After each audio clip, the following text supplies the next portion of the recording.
اللہ کے نبی صلی اللہ علیہ وسلم نے فرمایا اے میرے صحابہ میرے پاس جبریل آئے، آ کر انہوں نے کہا جس بندے کو اللہ رب العالمین رمضان کا مہینہ جو ہے وہ نصیب فرمائے، اس کو رمضان کا مہینہ مل جائے، اس کو زندگی مل جائے، اس کی زندگی میں رمضان کا مہینہ طلوع ہو جائے، پھر وہ اپنے اللہ سے اس رمضان کے مہینے کو سامنے رکھتے ہوئے، اس کی فضیلت کو سامنے رکھتے ہوئے اپنے اللہ سے اپنے گناہ نہ معاف کروائے، اس بندے کے لیے ہلاکت ہے، اس بندے کے لیے بربادی ہے۔ جبریل نے یہ بات دعا کی اور میں نے جو ہے وہ آمین کہا۔ اس بندے کے لیے ہلاکت ہے جس کی زندگی میں رمضان کا مہینہ آ گیا، اس نے اس کی قدر نہیں کی۔ اب قدر کیا ہوتی ہے؟ رمضان کا مہینہ طلوع ہو جائے، بندہ اللہ سے معافی مانگ لے، معافی تو پہلے بھی مانگتے رہنا چاہیے، لیکن رمضان کے مہینے کی خصوصیات دیکھیں کیا ہے، انعامات دیکھیں کیا ہے۔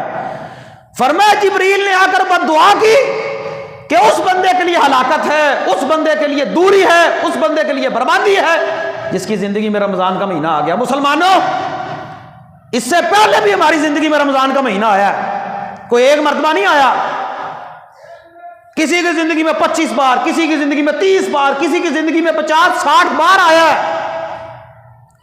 لیکن مزہ یہ ہے کہ بندہ اپنے گناہ معاف کروائے، اور گناہ معاف ہونے کی علامت یہ ہوتی ہے رمضان المبارک کے بعد مستقل وہ بندہ مسجد میں آ کر عبادت کرتا ہو، جو فرائض ہیں ان فرائض کے اوپر ہمیشگی کرتا ہو۔ یہ علامت یاد رکھیں، جس بندے سے اللہ راضی ہو جاتا ہے نا، اس بندے کو اللہ تعالیٰ جو ہے وہ بعد میں بھی وہ عبادت کرتا ہو، اسے موقع ملتا ہو عبادت کرنے کا۔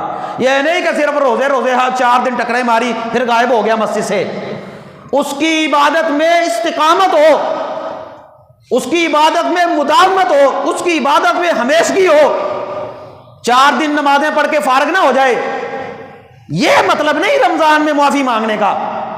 رمضان میں معافی مانگنے کا مطلب یہ ہے اے دلوں کو پھیرنے والے، میں پکی اور سچی توبہ تجھ سے کرتا ہوں، میرے دل کو دین کی طرف، بھلائی کی طرف پھیر دے۔ جیسے ہی عید کا چاند نظر آیا مسلمان غائب، اب یہ پھر چاند نظر آئے گا، 4 دن آئیں گے، پھر عید کی تیاری شروع کر دیں گے، پھر چاند نظر آئے گا، پھر غائب۔ یہ مسلمانی تو نہیں ہے، یہ گناہوں کی معافی تو نہیں ہے، یہ بد دعا اس بندے کے لیے بھی ہے جس نے رمضان کی قدر نہیں کی، مطلب پکی سچی توبہ نہیں کی، اور گناہ اسی بندے کے معاف ہوتے ہیں جو بندہ رمضان کے بعد بھی مسجد میں آتا رہتا ہے۔ جس بندے نے صرف رمضان کا مہینہ مسجد میں آنا ہوتا ہے، اب تو خیر وہ بھی نہیں آتے نا لوگ، لیکن جو بندہ صرف رمضان کے مہینے کی توبہ کرتا ہے نا، اس بندے کی توبہ نہیں ہوتی۔ یاد رکھ لیں، شریعت اسلامیہ میں ایسا کوئی مسئلہ نہیں ہے کہ آپ 4 دن رمضان کے مہینے کے لیے ٹکرے مار کر جو ہے وہ سیدھے ہو جائیں، 4 دن جو ہے وہ آپ تقویٰ اپنا جو ہے وہ لوڈ کر لیں، تقویٰ بھر لیں اپنے اندر، سحری اور افطاری کر لیں، کھا لیں پی لیں، پھر مسجد سے غائب ہو جائیں۔ اصل رمضان کے مہینے کا جو لب لباب، جو خلاصہ ہے نا، جو اللہ کو مقصود ہے، وہ یہ ہے کہ تو مسلمان بن اور پکا مسلمان بن۔ لعلکم تتقون، روزہ تو فرض ہی اس لیے ہوا تاکہ تم متقی بنے، پرہیزگار بنے، اور متقی پرہیزگار صرف روزے والا نہیں ہوتا، رمضان والا نہیں ہوتا۔ متقی پرہیزگار وہ ہوتا ہے جو ہمیشگی اختیار کرتا ہے۔ وَاعْبُدْ رَبَّكَ حَتَّى يَأْتِيَكَ الْيَقِينُ، جب تک اللہ تعالیٰ نے زندگی دی ہے نا، تب تک اللہ کے سامنے سجدہ کرتا رہے۔ یہ ہے اصل رمضان، جو رمضان بندے کے لیے جنت کا سامان بنے گا۔ جو رمضان کا گزرا ہوا سال اور وقت بندے کے کام آئے گا۔